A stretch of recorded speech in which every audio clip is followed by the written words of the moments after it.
And a good, Wednesday morning. Birds fans, appreciate you streaming in with us here on Birds 365. You got Mac and Mac, Johnny McMullen, and Jody McDonald with you. And we've got the next 2 hours of Eagles conversation. J-Mac, we're 36 hours away from another Eagle game. It seems like they just wrapped it up against the... Yeah, man. No time to worry about week one, basically. You got to turn that page pretty damn quickly when you got Thursday night action, the first streaming action of the year. We did have a Thursday night game to start the season, Lions Chiefs. That seems like about a month ago, and that was only 5 days ago, but a lot has transpired, including an Eagle win against the Patriots. And a win that we scrutinized the last 2 days here on Birds 365, probably overanalyzed. Now we have to take a look at some of the realities, and the reality stare them in the face is not going to be the same team on the field on Thursday that was there Sunday that equated to a 25-20 squeaker over the Patriots.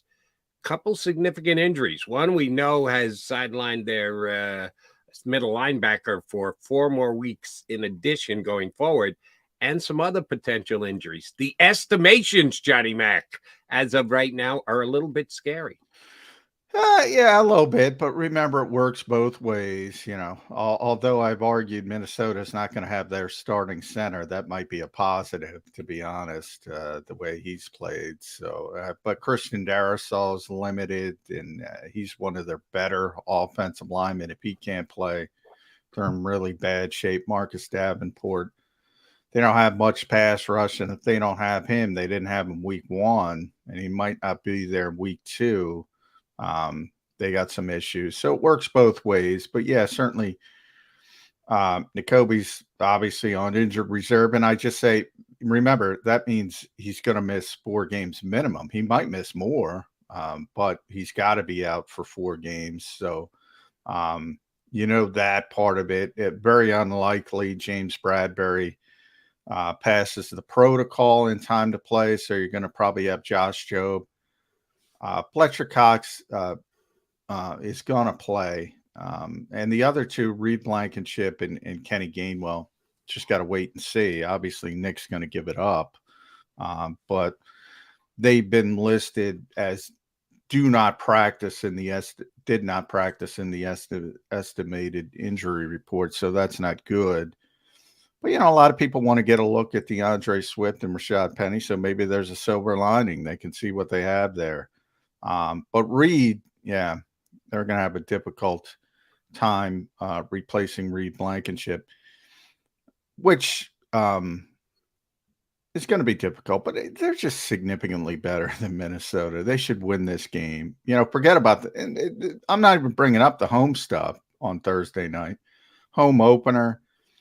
I mean, everything's in their favor. Yeah, you'd prefer to be healthier, but then you have the big mini bye after this game, and you should have all those guys back, with the exception of Nakobe, obviously, who's already on injured reserve. So I don't think it's too big of a worry.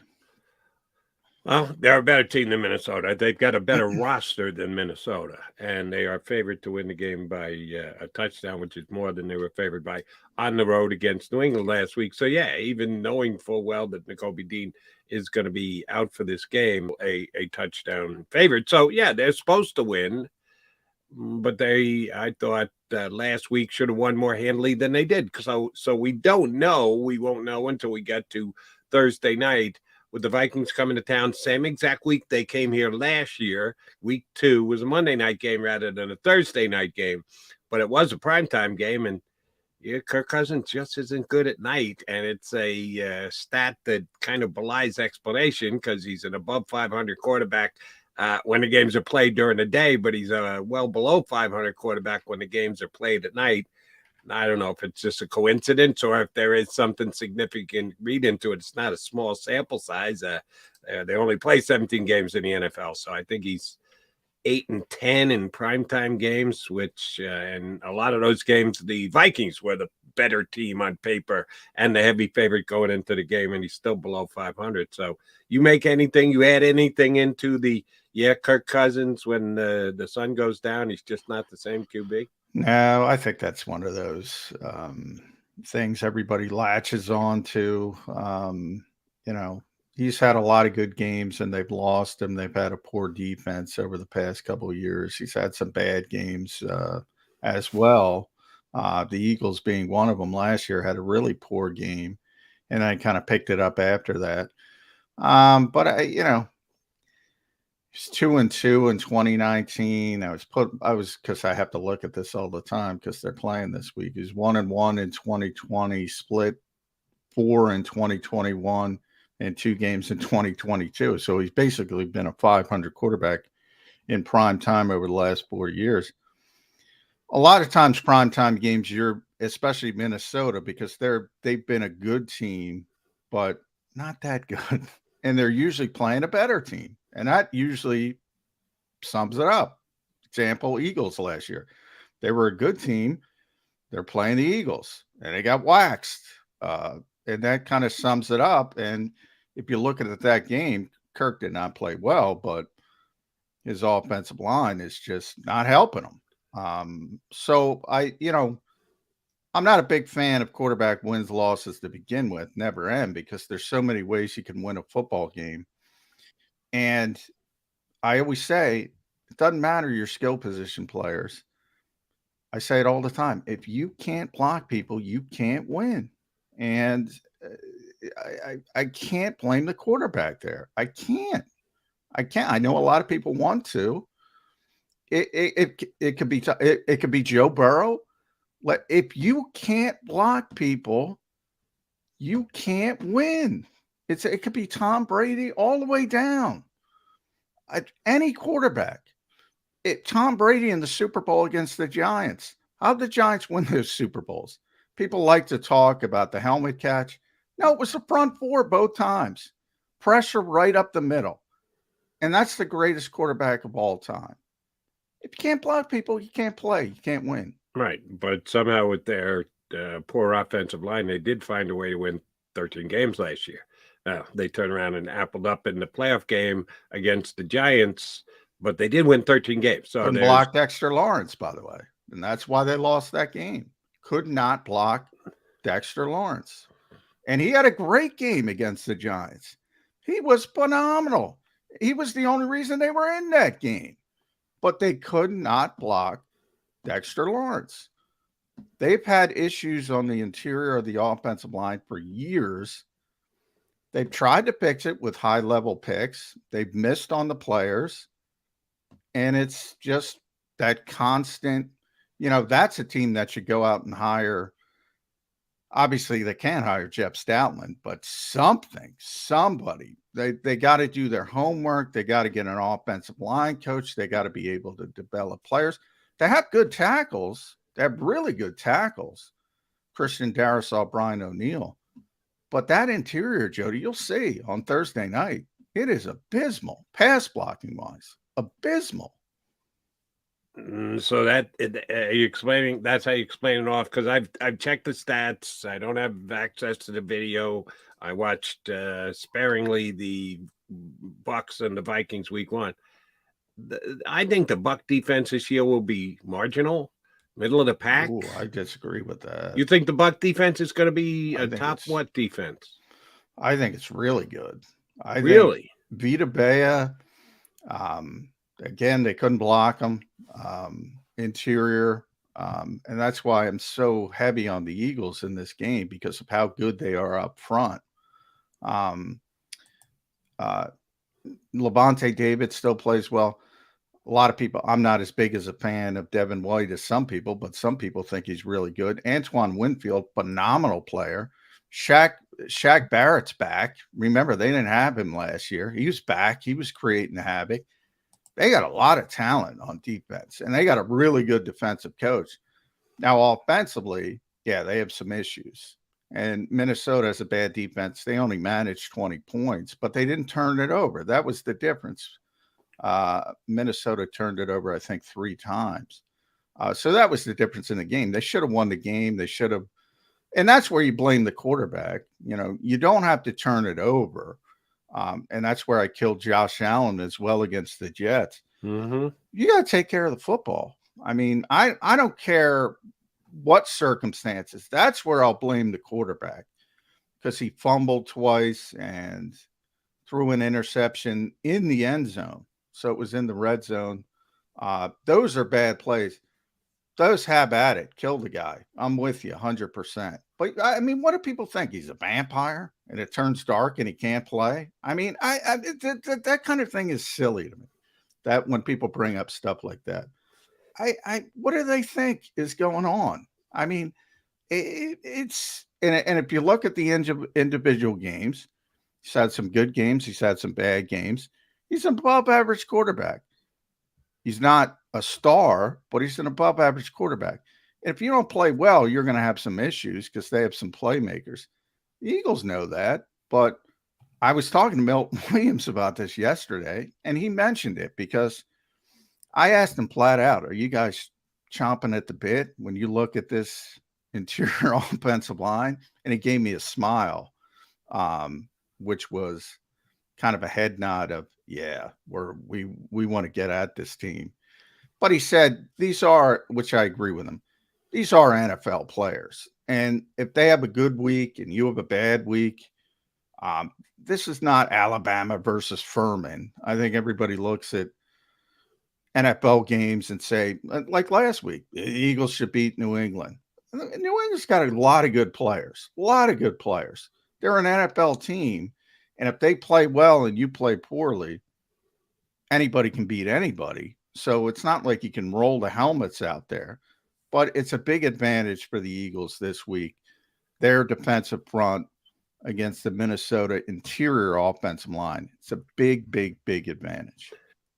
You have a, well, I'd say more than slightly, significantly higher opinion of the Bucs defense than I do. They weren't in the top half of the NFL last year, and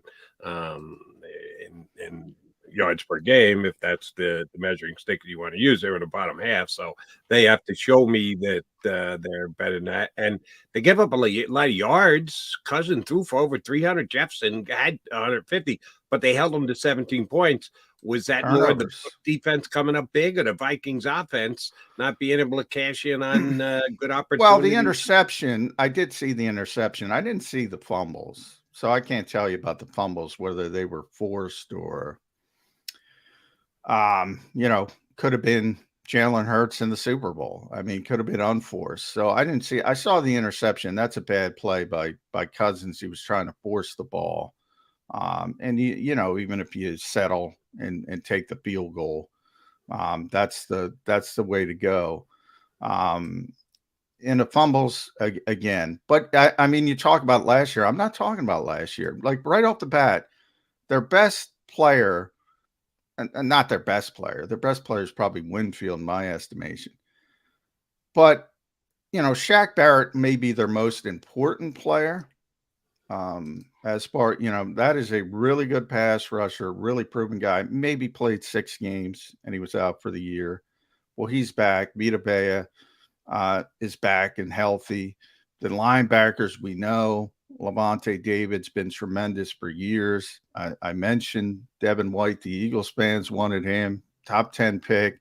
When he plays great, he's great. He's undisciplined and all that stuff, but he's very athletic, and if he plays well, he's an issue. Winfield's one of the best safeties in football. Yeah, I mean, they weren't healthy last year. Now they're healthy. I don't know if they'll stay healthy, but if they do, they got a lot of good players. Okay, yeah. I'll judge by what they did more last season than one game this season. If I put all the stock in one game this season, I'd go, the Eagles' offense is an issue, because they didn't do much offensively game 1 against New England for me. But I'm going to look at what they did last year, knowing they didn't make that many changes, and I think their offense will be fine. I think last week. Well, I only break in to say, well, and by the way, I just looked it up. I didn't realize this. It was 1. Shaq Barrett got hurt in the first game. He was out for the year. That's a difference. That's like the Eagles losing Hassan Reddick. That's their Hassan Reddick. Now, Reddick's a little bit better, but he's there. He's a great pass rusher, a dominant pass rusher. and they lost them in the first game. I mean, that makes a big difference in your season. So he's back. I don't know if he's going to stay healthy, but I mean, that's a big difference, Jody. Right off the bat, I'm not even bringing up the other injuries. So you think the Eagles are going to have a problem next week when they play Tampa? I think they're going to have a problem defensively, offensively. I think they're going to have a problem with that defense. Yes, I don't think they're going to have a problem with their offense. Their offense is not good, and they weren't good in Minnesota. They only had 250, I forget, 260 yards. They didn't move the ball a lot. They made big spots, and Minnesota has a bad defense, so that's not an impressive performance. I don't think they're good at all offensively, but defensively, yeah, I think they're a good team, and that's what I've been saying. I said that in the preseason. Yeah, I think they're a middle of the road team. If Shaq Barrett makes that big a difference, and he can move them from the 20th ranked defense to what's a good defense. Well, he wasn't the only one. Winfield missed a bunch of games, and he's their best player. Vita wasn't healthy the whole time. These are good players, and I don't know if they're going to be healthy, but I guarantee you, if Vita Vea makes it through this week, watch him against the Eagles. You're going to be watching that game because you can't move that guy, period. End of sentence. I mean, he is a dominant player.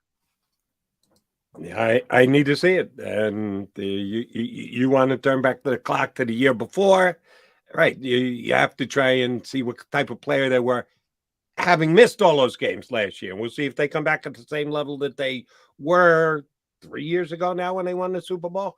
I'm going to have to see more than just keeping Kirk Cousins out of the end zone a couple times in week number 1. But we'll put the Bucs aside, but they're right around the corner because that's who the Eagles play next. Got to get through the Vikings first. You and I last year talked so much about the Vikings. How do they keep winning? How do they keep winning? How do they keep winning? We couldn't understand it. We thought that they had rabbit's foot in their back pocket because they kept finding ways to win games, but they didn't look like one of the better teams, even though they had one of the better records in the National Football League. Has the tide completely turned and now gone in the opposite direction? Because they got beaten a game that most people, you're truly very much included, didn't think they were going to get beaten in game 1 against Tampa. Now they come here to Philadelphia. What does the matchup look like? We're going to get 2 guests up here to give us their insights from an Eagle perspective. A little later in the show, Jeff Mosher from InsideTheBirds.com, the Inside the Birds podcast, is going to hop in with us. And coming up next, what T-shirt will Mike Gill be wearing? The question above and beyond, including where the hell was Eagle offense week number 1? More importantly, what T-shirt will Mike Gill be wearing when he joins us next here on Birds 365?